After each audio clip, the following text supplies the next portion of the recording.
আসসালামু আলাইকুম ওয়া রাহমাতুল্লাহি ওয়া বারাকাতু। আজকে অনেক দিন পরে একটা ব্লগে ভয়েস দিতে এসেছি। তা বিকেলের ওয়েদারটা দেখতেই পাচ্ছ, বিদ্যুৎ চমকাচ্ছে, পুরো আকাশ মেঘ করে এসেছে, কালো হয়ে এসেছে। অনেক দিন পর আজকে একটু সকালের দিকে রোদ উঠেছিল, সারাদিন কোনো বৃষ্টিও ছিল না। হঠাৎ করে বিকেলবেলা থেকে এরকম মেঘলা আকাশ, মনে হচ্ছে খুব ভালো জোরেই বৃষ্টিটা আসবে। দেখতে পাচ্ছ মেঘের গর্জন। তো বর্ষায় বেশ গাছগুলোর রং, ফুল, আকার বেশ সুন্দরই হয়ে যায়, দেখতে বেশ ভালোই লাগে। প্রত্যেকটা গাছে কিন্তু খুব সুন্দরভাবে ফুল এসেছে, পাতাগুলো পুরো সবুজ হয়ে আছে, দেখতেই পাচ্ছ প্রত্যেকটা গাছ। ছাদের গাছগুলো যে এত সুন্দরভাবে পরিচর্যা করা হচ্ছে, ফুল তো সুন্দর হতে বাধ্য না। এখানে আমাদের অনেক গাছই আছে, অনেক ফুল গাছ আছে, যেগুলো সব ডগ কেটে দেওয়া হয়েছে যাতে গাছগুলো আরও সুন্দরভাবে ঝাঁকড়া হয়ে উঠতে পারে।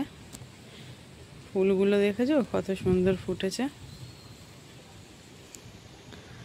ছাদটা পুরো গাছেই ভর্তি।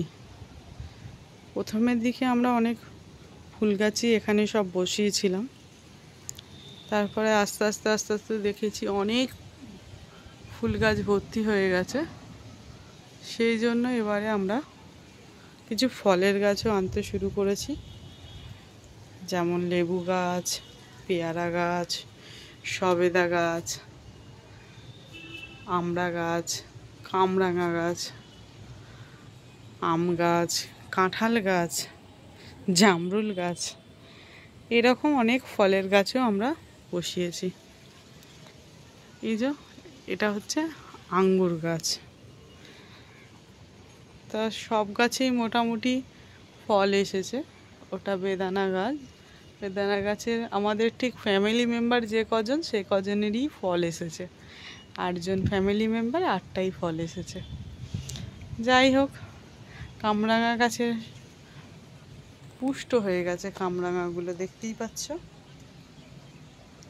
সবেদাও এসেছে, ছোট ছোট সবেদা এসেছে অনেকগুলো। এটা নোর গাছ। আমাদের পাড়ায় তো সব নোর বলেই জানতাম, এখানে কি বলে বা আর অন্যান্য জায়গায় কি বলে জানি না।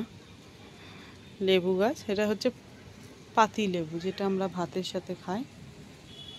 জাম গাছ। ছাদে যদি বলতে হয় সব থেকে পুরনো বা প্রথম গাছ হচ্ছে আমার এই মেহেন্দি গাছটা। এটার একটা গল্প আছে, যেটা হচ্ছে যে মেহেন্দি গাছটার ডালটা আমি এনেছিলাম, সর্বপ্রথম একটা লাউ গাছ বসিয়েছিলাম। সেই লাউ গাছের আমি ডান্ডিটার সাহায্যে তোলার জন্য এই মেহেন্দি ডালটাকে আমি এক জায়গা থেকে ভেঙে নিয়ে এসেছিলাম। তো লাউ গাছটা হয়েছিল খুব অল্প, ভালোভাবে আমি পরিচর্যা করতে পারিনি বলে বেড়ে ওঠেনি, কিন্তু মেহেন্দি গাছের ডালটা ঠিক ধরে গেছে। আর দেখতেই পেলে কিভাবে তাকে পুরো ঝাঁকড়া করে তুলেছে মেজো ভাইজান। ভালোও লাগে দেখতে গাছগুলোকে। তো এই আমার পুরো ছাদটা কেমন লাগলো, আমার ছাদ বাগানটা জানাতে ভুলো না বন্ধুরা। আজ এই পর্যন্তই থাক। বৃষ্টি পড়ছে, টিপটিপ করে বৃষ্টি পড়ছে, নিচে নামতে হবে। ফারহান আরবি পড়তে গেছে, ও আসলে ওকে নিয়ে একটু সময় কাটাতে হবে। তাই এইখানেই শেষ করলাম আমার ভিডিওটা। টাটা বন্ধুরা।